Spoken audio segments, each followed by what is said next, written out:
Fala galera, sejam bem-vindos ao fechamento de mercado da Levante desta terça-feira, dia 30 de junho, último pregão da primeira metade do ano, né? Tivemos um mês de junho positivo, o segundo trimestre também foi positivo, só o primeiro semestre que ainda não, né? Nem preciso relembrá-los da sequência de circuit breakers que tivemos ali do mês de março, né? Vou comentar, fazer um pequeno resumo dessa primeira metade, né, do ano e obviamente IRB Brasil, né? Hoje saiu o resultado da companhia, o resultado mais aguardado de toda a temporada de balanços e tem muita coisa para ser comentada sobre essa empresa no fechamento de mercado de hoje.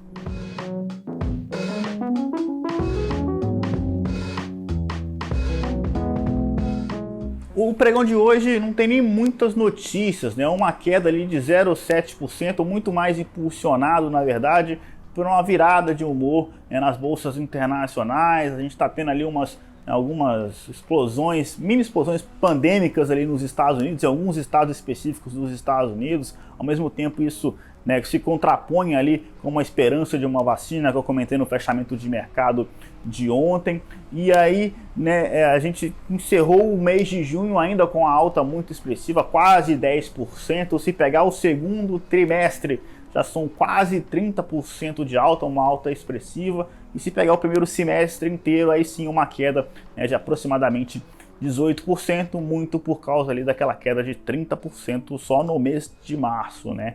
Mas e aí é importante manter o pé no chão nesse exato momento, né? A bolsa, enfim, não tá uma barganha. Tem muita gente agora que a bolsa subiu depois de 3 meses subindo muito forte, né? Tem muita gente querendo entrar, colocar todo o dinheiro agora. Calma, galera. A bolsa estava barata nos 60 e poucos mil pontos, nos 70 mil pontos, 80 mil pontos, não estava barato, né? Próximo dos 100 mil é uma outra história, né? A gente ainda enxerga potencial, né? Enfim, o Brasil é um belo case ali que tem muita coisa no futuro para a gente resolver aqui, né? Mas essa disparada recente, ela é muito forte, não é natural, ainda mais diante de todo este contexto, né? A gente também, apesar disso, não acha que, não é o advogado aqui do apocalipse, não acha que enfim, que a bolsa vai voltar a cair forte. A gente não enxerga, né, essa alta. A gente até enxergou sim um aumento de volatilidade recentemente, mas nada próximo daquilo que estava ali no mês de março, por exemplo, na época ali da nossa sequência ali do gabinete anti-caos. A gente não acha que os circuit breakers vão voltar, a bolsa vai voltar a 60, 70 mil pontos. Essa não é a nossa visão, a nossa expectativa, mas fica esse recado para vocês, para quem está querendo, enfim, sair comprando tudo que vier agora pela frente. O cenário é outro, tá na hora de voltar a escolher os melhores ativos, beleza? E aí, comentando especificamente sobre IRB Brasil, o resultado deu uma impressão de que talvez, né, tivesse vindo menos pior do que eu esperado, né, com o perdão do português. Tinha uma parte do mercado ali que esperava, né, por um prejuízo. Esse prejuízo não veio, né?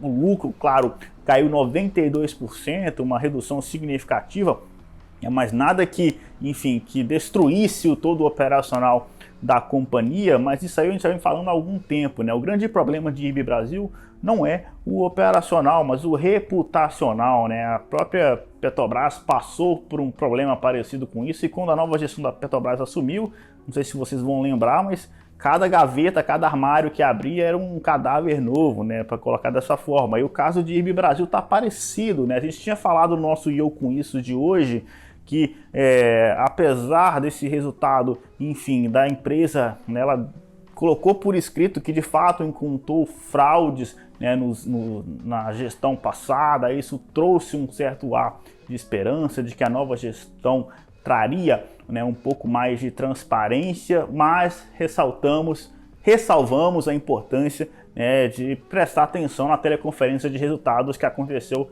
esta tarde, uma teleconferência longa como esperado.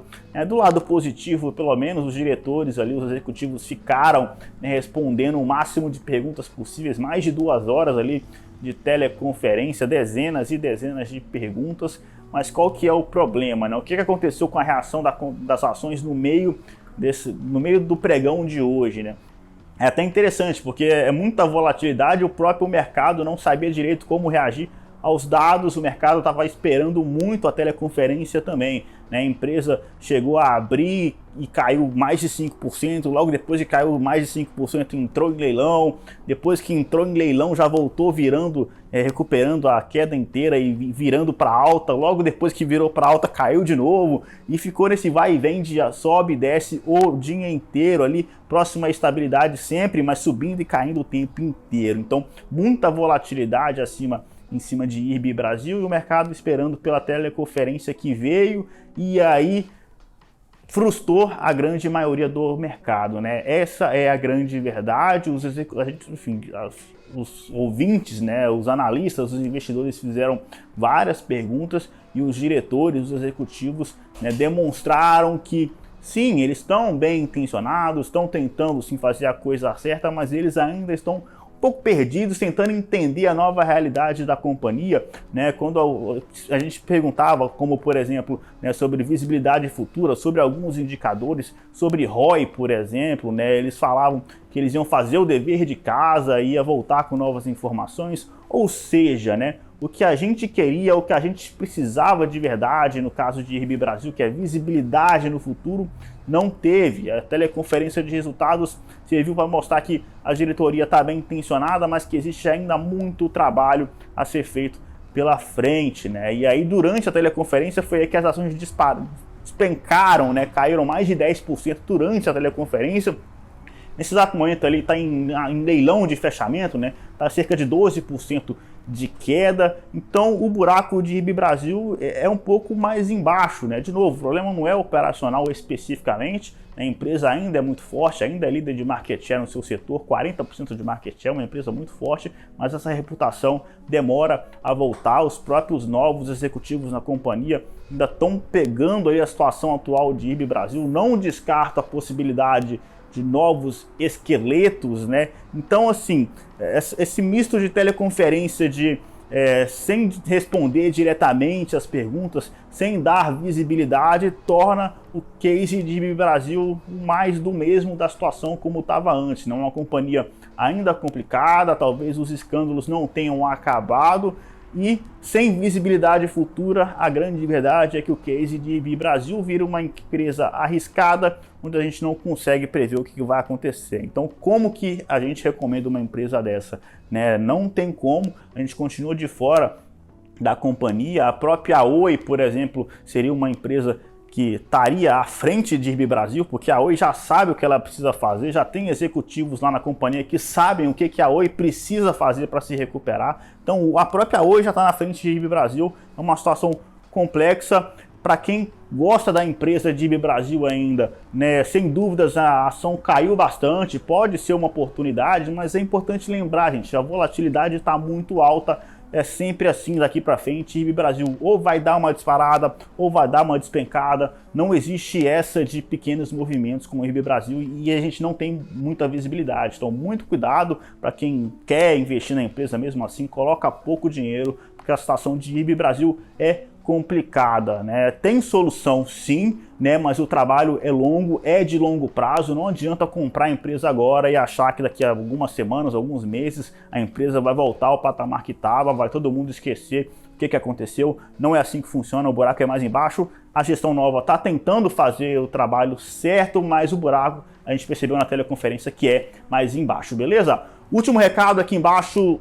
Toda terça-feira, episódio novo do Fora da Caixa. Eu vou deixar o link na descrição para quem quiser clicar, né? A gente falou com o Luiz Nunes da Forpus Capital, o fundo de ações da Forpus nunca perdeu para o Ibovespa. A gente falou de jiu-jitsu, de Tomorrowland, falou de um monte de coisa muito legal, inclusive se Ibovespa a 100 mil pontos está caro ou não, né?